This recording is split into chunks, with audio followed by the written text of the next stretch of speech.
Okay, so we're back here at Oak Island, and we're just driving down Crandall Road, which is the road that leads to the causeway of Oak Island.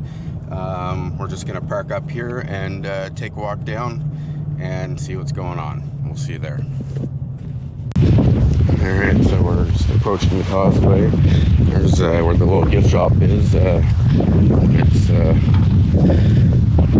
when it's in season, and I hear they get like 50 to 60 vehicles coming down here. So here we are, beginning of the causeway. You can see very, very clearly posted, Oak Island closed, no access, and then reduced speed, 1-lane causeway, use caution.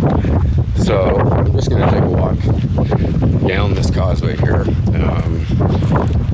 Just because this actually is a public road, so I am technically allowed to walk down the causeway. I would never do this in peak season because there's heavy traffic coming across here both ways. I just definitely wouldn't want to walk here. I guess you could go over the side, but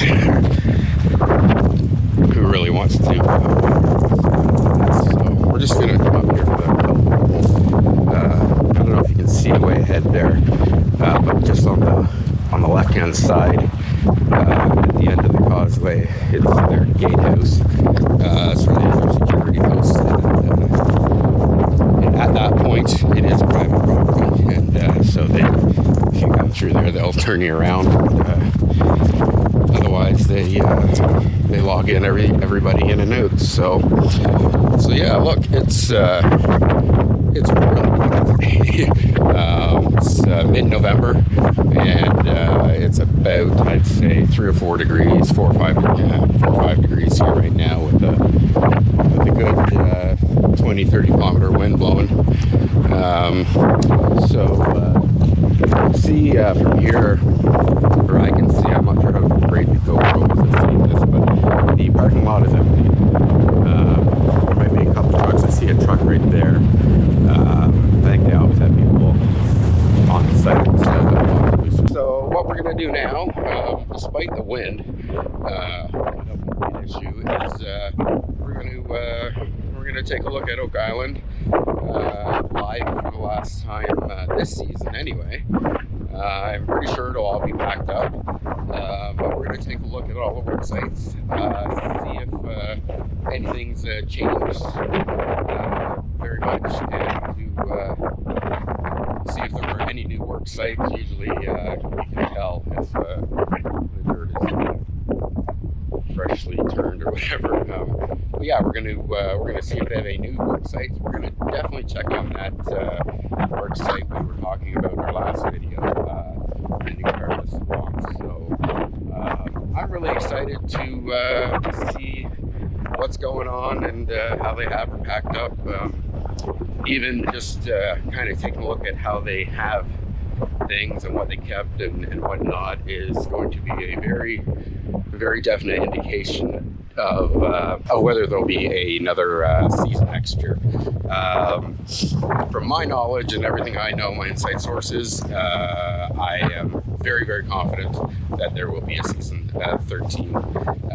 I'm also confident that something pretty big was failing this year, but not the money, not the big treasure. All right, so now I think it's time to get the Mavic out and see what's going on all the work sites. I know it's been a little while, but I'm really happy to be back. I've got a lot of plans for weekly videos this year, especially during the off season now, as there's no activity going on there. I have a lot of Oak Island related content coming up, and I'm hoping to get back to dropping a video once a week for you guys. So I'm Poe, thanks for watching. Now let's take a look and see what's going on over there. Okay, so we're coming in from the northeast side of Oak Island. You can see the big S, and we're going to try and get a little bit of a look at lot 5 here. A little bit easier to see without the leaves, but it's still really hard to tell what's going on there. I think there's still archaeologists working that area, so hard to say if they found anything this year or not, but I'm sure we're going to find out. Now, this right here, you're going to see blue, looks like a blue and white tarp. Caught my eye as I was going by. I'd say it's close to lot 5, a little bit past. I got a close-up coming up right here. There you go. Anybody who knows what that is or what's going on there, please comment below. I'd love to know. There you can see they're just building the retaining wall. So I don't think that has anything to do with any search of treasure or anything. That's just an ongoing project where they're putting basically a barrier around the island. Get a good look at the swamp from the other side where they were working last. You can see it's all flooded now.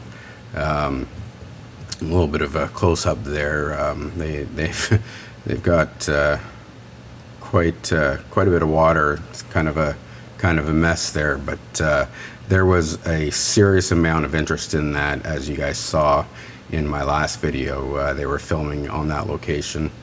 The swamp is actually filled back in. I think it's all the digging and everything they've done. It's just kind of changed the shape of the swamp and the disbursement. They do need to dry out certain areas to do certain things, but you can see in the last month how much work they've been doing in the swamp, because they were only working in that one spot, and you can see here from a nice view all the black parts. That's where they were doing recent excavation within at least the last month. Unfortunately, life happens, and I just haven't been able to make it down soon enough. Anyway, let's take a look here, the garden shaft money pit area. It's interesting. They didn't touch. I don't even think they opened the garden shaft there that they built last year. That was locked up all year. But what did catch my eye is what I mentioned in the last video about this single caisson in the middle of the work site, just kind of left there, not too far from the garden shaft. And so seeing as there's no workers on site and there was no risk of flying over anybody, I decided to get a good look at the caisson and what's inside. So there it is. There's a close-up. I get another one here in a minute. What do you guys think? What is it? Just brackish water? How deep do you think it goes? What do you think they pulled out of there? I do know there was a short amount of time between when I filmed them with the yellow hammer grab. They had a bigger one come in right after I was down there. It was a black one, and it was a very short time after that they disassembled the crane and got out of there. So it really leads me to believe that there was a significant find. I don't think it was the find, but I do think we're going to find that this season there's going to be a lot more on the table for them. So there was a great view of the money pit area, and I guess that's it. I just want to say though, as you all know, I like to ramble on a little bit after my videos, and we'll see if I add a picture or just leave it black. But anyway, I just want to say that the Laginas, came here I think roughly around 2001, 2002. It was a few years that they worked on this project, I do believe, in getting the rights and getting the property and everything they need to get started. And they've been here ever since, every single year. And I gotta hand it to them. Most people would have given up on their dream a long time ago, but they haven't, and it's amazing that this, treasure story published in the Reader's Digest back in the '60s has captured so many people. And obviously long before that, it's captured their attention since 1795 with Daniel McGinnis. So, the resilience that Rick and Marty have is it's there. They're very determined. I don't for one second believe that this is about the money or anything like that. This is the search for the truth, for the answers, the knowledge, to find it and find what it is. It's been a long journey for them, but I think, over the years they have certainly grown the brotherhood, and piqued the interest of the whole world. I mean, even the few that watch my videos that I put out, I talk to people from Sweden, from Australia, many from the U.S., Ireland, Iceland. It's amazing how the world is watching, and we all want the same thing. We all want to know, what's there? Is there something there? Is there, a big historical meaning to all this? And I hope we find out. I do hope we get the chance to find out. Like I said, I'm confident we got one more year, and I'm just confident just by the way things have kind of gone. Even though they did stop work on one site abruptly, like I said, that doesn't mean they found the treasure, but I do believe it might have given them some direction. But we'll see about that. As I had said earlier, I plan on doing some commentary on the episodes, and going to cross-reference some of my video with theirs, and during the off season, going to make some of those videos. And if there's anything in particular you'd like me to do, any topic related to Oak Island, comment below and let me know. I can't guarantee anything, but I'll do what I can to oblige. I've done a lot of research on Oak Island, and especially for my videos that I do, like the 90-foot stone.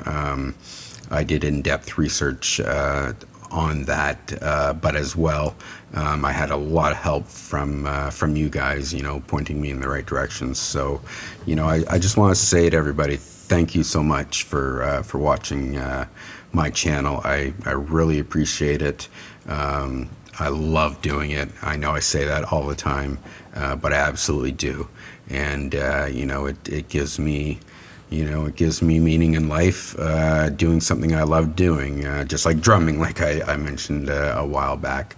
I've really discovered a lot of things that I love to do, and I'm doing them. So, I guess my message here is, don't ever be afraid to start something. Don't ever think you're too old.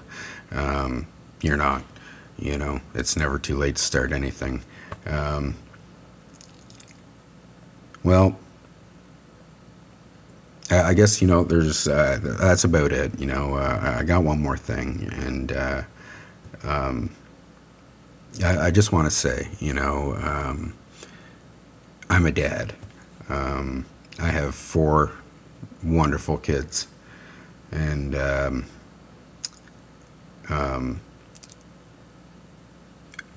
I can still remember the day my life changed. The minute my life changed. Up until about 31, I had 7 nieces and nephews, and I never planned on having kids. And anyway, it was always not having kids, not ever having kids, and my mother would say, "Oh, you'll change your mind one day," and I'm like, "No, I won't." When I was 31, my oldest, Logan, was born, and I was there, and life changed the second I saw his head. My whole life changed, and the thing I love most about anything, in this world is being a father. And I loved it so much that, I had 4 kids. Given my last 2 were twins, but it still counts. So, I've got a boy, my second boy, his name is Addison, and he's all my kids are incredible kids, and they all have their own personality. They're very different from each other, but they all got a little piece of me in them, and me and Addison have a great time joking around. He's a great guy. I love you, buddy. And I can remember years ago saying, when my twins were young, when they were just, 2 or 3 or 1 or 2, I said, man, I love my twins. My twins are Grayson and Savannah, and I absolutely love them. But I said I would never wish twins on anybody. And no offense, guys. I love you. But it was, you think having twins is twice as hard, but it's about 10 times as hard. It's definitely not easy, but I will tell you, it is and was and still is worth it 100 times over. I couldn't imagine now not having twins, and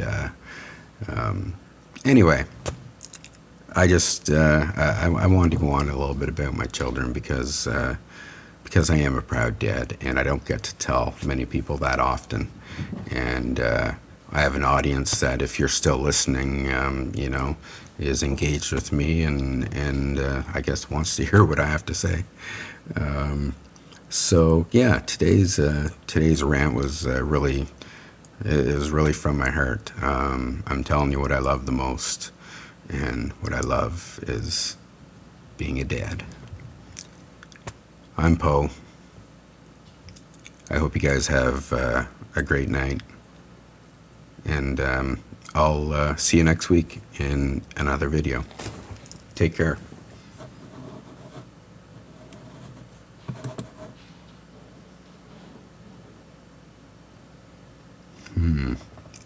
Now, if I can only find the stop button. All right. See you guys.